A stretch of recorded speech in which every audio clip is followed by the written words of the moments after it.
Les Sœurs de la Nuit ont toujours été mystérieuses dans leur façon de faire, surtout envers les Sith et les Jedi, notamment par rapport à la Force. Et aujourd'hui, nous allons parler de leur histoire avec les sorcières de Dathomir.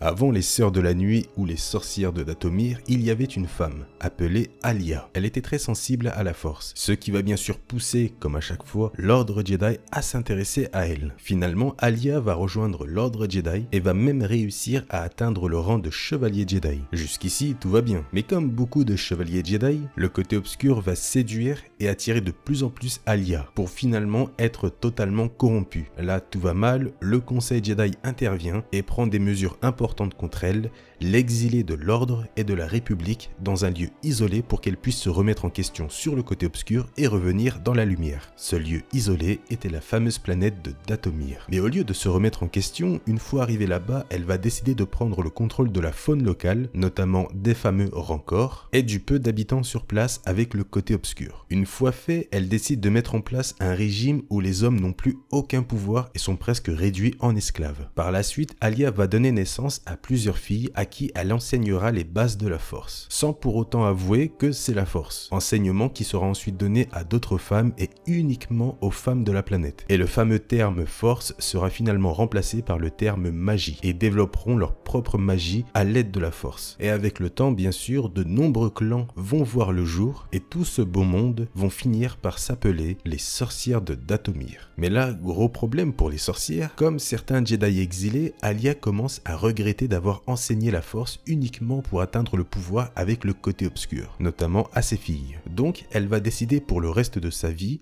de changer sa manière et d'enseigner à ses filles la bonne façon d'utiliser la magie avec le côté lumineux. Et pour que les sorcières puissent continuer à utiliser la magie sainement, elle va mettre en place un livre de loi qui se base directement sur le code Jedi, notamment sur les émotions, la colère, la mort, etc. Faut pas utiliser tout ça, c'est pas bien. C'est exactement la même chose dit d'une autre manière. Alia était redevenue ce qui avait fait d'elle une Jedi. Mais le souci, c'est que ses filles et toutes les sorcières de Dathomir de différents clans ne savaient pas que cette magie était en réalité la Force à la base, puisque les sorcières de Dathomir ont appris à ne pas croire en la Force, mais aux esprits, notamment deux en particulier, appelés les divinités jumelles. L'un était le dieu Vorace, qui apparaissait sous les traits d'une gargouille, et l'autre, la déesse Hélé, qui apparaissait sous les traits d'un griffon. Ces deux divinités apportaient l'équilibre dans l'univers pour les sorcières de Dathomir. Mais bien sûr, vous les avez reconnues, ces fameuses divinités jumelles sont les fameux immortels de Mortis, le fils et la fille, qui représentent le côté obscur et le côté lumineux. En réalité, tout ça vient d'une compréhension différente par rapport à la Force. Une culture différente de l'ordre Jedi ou de l'ordre Sith tout simplement. Finalement, après la mort d'Alia, le livre de loi qu'elle avait mis en place sera respecté.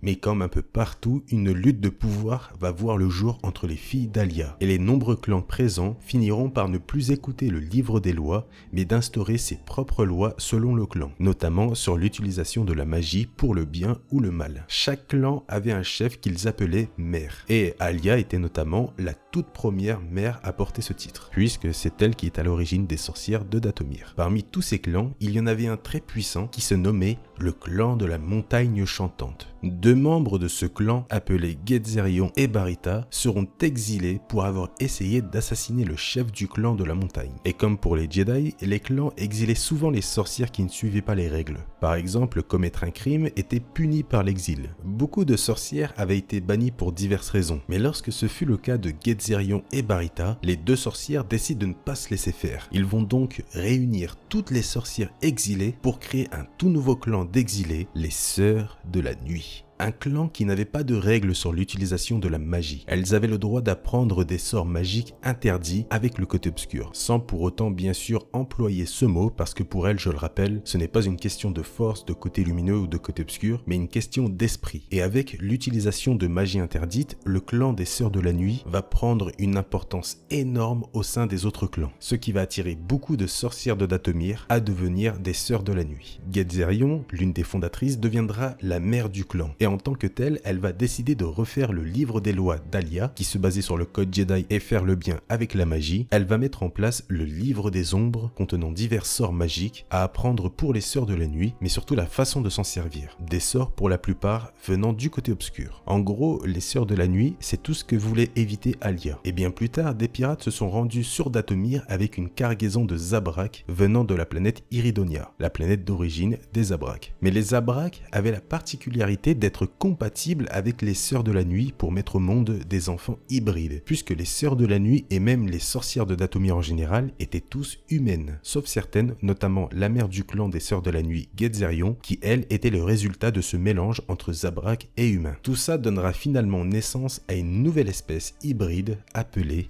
les Dathomiriens. Exemple, Dark Maul est un Dathomirien. Les Dathomiriens sont reconnaissables notamment avec leur couleur de peau qui vont souvent vers le orange-jaune, mais surtout avec d'énormes tatouages sur le visage et le reste du corps. Contrairement aux Zabrak d'Iridonia, qui sont un peu les Zabrak de base, qui ont des tatouages assez fins et une couleur de peau qui tire plus vers le beige et le marron. C'est comme ça qu'on les différencie. Les Dathomiriens mâles seront appelés les frères de la nuit et seront esclaves des sœurs. Tous les garçons qui venaient au monde devenaient obligatoirement un frère de la nuit. C'est pour ça notamment dans le Légende, la mère de Maul supplie Sidious de prendre Maul avec lui puisqu'elle ne voulait pas qu'il devienne un esclave comme ses deux autres frères, Savage et Feral. Et bien plus tard vient l'arrivée de la chamane Talzin qui deviendra la mère du clan et elle réussira notamment à réunir tous les clans sous sa bannière des Sœurs de la Nuit. Et ensuite nous retrouverons les Sœurs de la Nuit avec les événements de The Clone Wars. Voilà l'histoire des sorcières de Dathomir. Ce Star Info touche à sa fin, j'espère vraiment que vous l'avez apprécié et que vous avez appris des choses. N'hésitez pas à me le faire savoir avec le petit pouce bleu, c'est très important. En plus de ça, c'est gratuit pour vous et ça vous prend même pas une seconde. Donc n'hésitez pas. Le commentaire bien sûr pour réagir à la vidéo et me dire si vous étiez au courant qu'à l'origine, les sorcières de Dathomir ont été créées par une Jedi. Et surtout si vous étiez au courant de la façon dont le clan des Sœurs de la Nuit a vu le jour, etc.